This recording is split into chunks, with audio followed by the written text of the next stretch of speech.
Jadi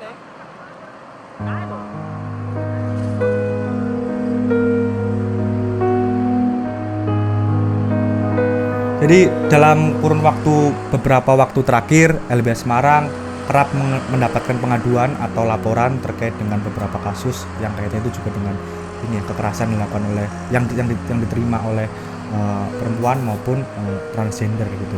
Misal beberapa kasus terkait dengan penjebakan pekerja seks ya, yang kemudian dijebak oleh beberapa oknum, kemudian dia ditangkap, kemudian diperas untuk dimintain sejumlah uang gitu kan.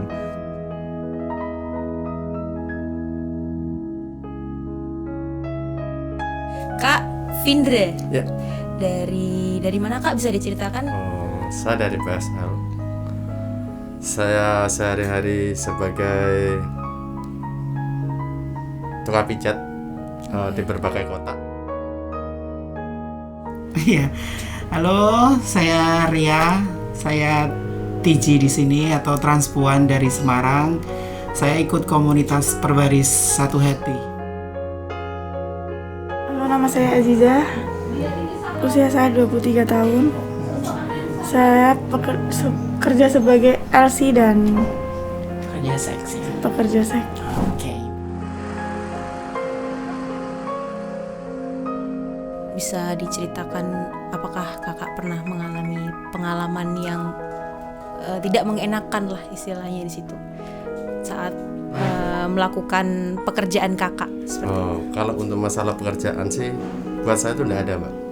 Tapi kebanyakan teman-teman saya yang merasa pernah diancam, digerebek bareng-bareng. Pernah sih, dalam suatu ketika itu saya pernah mangkal. Jadi ada salah satu oknum polisi di situ. Jadi dia datang ke saya, terus dia dalam posisi udah mabuk waktu itu, dan dia itu memaksa saya untuk melakukan hal seperti itu, dan dia nggak mau bayar. Dia terus dia menodongkan pistol waktu itu ke saya, dan saya dipukul sama pistolnya tersebut gitu. Sejauh ini ancaman apa aja sih Kak yang udah diterima sama Kak Ria sebagai transgender? Banyak sih, soalnya stigma di masyarakat itu kan waria atau transgender itu kan memang terkenal negatif seperti itu ya Kak. Apalagi kalau kita dibenturkan masalah agama, katanya kita yang bikin musibah di mana-mana seperti itu. Waktu itu sama aparat sih. Bisa diceritakan Mbak? Saya belum kerja, masih cuman jadi pemandu karaoke aja. Terus saya ditawarin kerja kayak gitu, saya nggak mau, dipaksa. Diancam pakai pistol. Langsung sama oknum ya? Iya. Oknum Aparat kepolisian kah atau TNI. Oke, oknum TNI. Terus setelah itu kira-kira apa yang Mbak lakukan? Saya diam, nggak berani. Saya nurut aja masuk kamar, tapi saya nggak ngapa-ngapain. Soal yang temennya itu yang ngancam saya itu orangnya udah mabuk, makanya diem. Saya di pojokan gitu, takut. Berarti nggak cuma satu doang ya? Nggak, Situ berapa banyak. orang Mbak kira-kira? 4 kalau nggak salah. Wah, Tapi kamarnya sendiri-sendiri semua. 4 orang tapi kamarnya sendiri-sendiri. Nah, ketika di kamar itu Mbak berhadapan dengan berapa orang berarti? Di kamar cuma 1 orang. Cuma 1 orang doang. Oke, sangat memilukan ya Mbak ya. Dijebak Kak, Iya. bisa diceritakan mungkin? Mungkin dia kan udah ada kesepakatan bertemu gitu. Iya. Banyak minta bookingan. Oke, ada yang datang, terus nanti ada setelah dia melakukan transaksi atau maksudnya saling udah, katanya kalau orang seperti saya itu ada ML, making love tadi. Oh iya. Ya kan, making love tadi. Kalau udah selesai nanti temannya datang. Sekitar 6 orang. Loh, kamu seperti ini, nanti saya sangat beritahukan keluargamu. Jadi kan mereka merasa down juga. Terus ada yang bilang, ya udah, kalau kamu nggak mau disebarluaskan, kamu harus ngasih uang. Gitu. Pemerasan berarti ya Kak, kurang lebih ya seperti itu. Pemerasan kebanyakannya. Pertama dia minta berapa, adanya berapa. Kalau dia minta 1 juta, kita 1 juta. Besoknya lagi telepon lagi, Mbak. Tahun Gitu. lagi. Saya itu merasa kayak dihina itu waktu dia maksa saya, terus saya disuruh jongkok, terus kepala saya dipukul sama senjata api itu, terus dia keadaan mabok. Terus gimana sih Kak rasanya kalau kita nggak menghendaki kayak gitu tapi dipaksa, itu serasa kayak gimana, tersiksa lah. Apalagi dia sempat ngancam-ngancam kalau nggak mau nanti saya mau ditembak kepalanya segala gitu kan. Jadi takut waktu itu, benar-benar terasa kayak aduh ya Tuhan, kenapa kayak gini.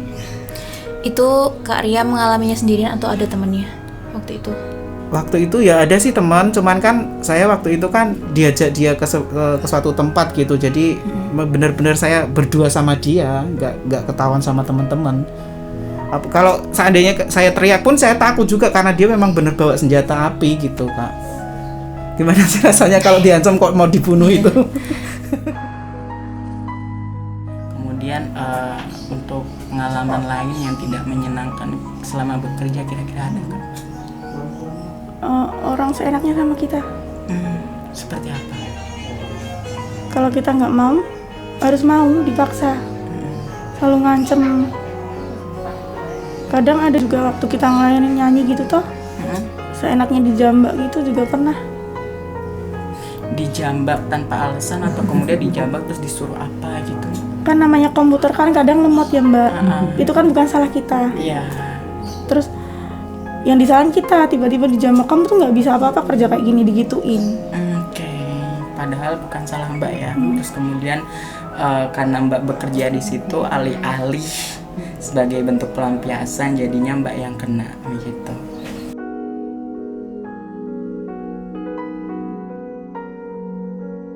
Memang dari pemaparan teman-teman pekerja seks itu adalah isu yang sangat nyata dan terjadi di lapangan. Teman-teman ini sangat rentan terhadap kekerasan, baik kekerasan seksual, kekerasan fisik, maupun kekerasan psikis. Banyak kok dari teman-teman yang harus dipaksa. Artinya melakukan hubungan seksual itu mereka dipaksa dengan paksaan.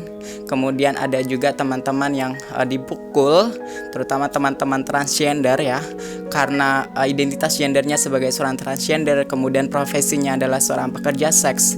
Teman-teman transgender yang bekerja sebagai pekerja seks juga sangat rentan terhadap kekerasan fisik. Begitu. Kemudian kekerasan psikis, teman-teman ini rentan sekali terkena stigma dan diskriminasi dari masyarakat ya, terutama bagaimana si pekerja seks dipandang di masyarakat itu sendiri. Masih sangat negatif teman-teman semua ya. Di sini pekerja seksual khususnya perempuan ya, itu memang sangat rentan mengalami kekerasan. Sebenarnya untuk kekerasan sendiri ini, dia sebagai perempuan saja dia sudah sangat rentan mengalami berbagai macam jenis kekerasan, baik kekerasan seksual, kemudian kekerasan fisik, kemudian kekerasan ekonomi dan berbagai macam kekerasan yang lainnya. Apalagi dia sebagai perempuan pekerja seks, itu lebih sangat rentan. Jadi kekerasannya itu lebih double dan banyak yang akan mereka alami.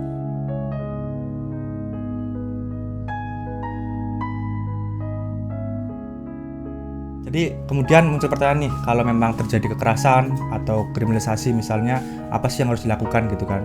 Nah, pertama kita juga harus tahu nih bentuk-bentuk kekerasannya apa yang didapatkan. Kemudian kawan-kawan bisa mencatatkan kronologisnya dan melaporkan kepada organisasi bantuan hukum yang kawan-kawan ketahui. Misal seperti di LBH Semarang, di LRCKJ HAM, atau bisa minta untuk didampingi oleh OPSI gitu. Nah kemudian dari kekerasan tersebut kita akan coba advokasi secara bersama-sama dan memberikan edukasi juga kepada masyarakat gitu kan. Di sisi lain supaya pemahaman atau edukasi terhadap para pekerja seks itu misalnya terkait dengan hal-hal serupa dapat mereka pahami, maka penting juga bagi kita nih untuk memperbanyak atau memperluas jaringan dengan mengadakan pelatihan-pelatihan paralegal. Kemudian yang selanjutnya ialah mendorong pemerintah untuk segera mengesahkan rancangan undang-undang penghapusan kekerasan seksual, yang mana rancangan undang-undang penghapusan kekerasan seksual ini sebenarnya memang undang-undang yang sangat dibutuhkan oleh perempuan-perempuan korban. Itu berdasarkan survei yang dialami oleh lembaga pengada layanan khususnya yang menangani kasus-kasus kekerasan terhadap perempuan.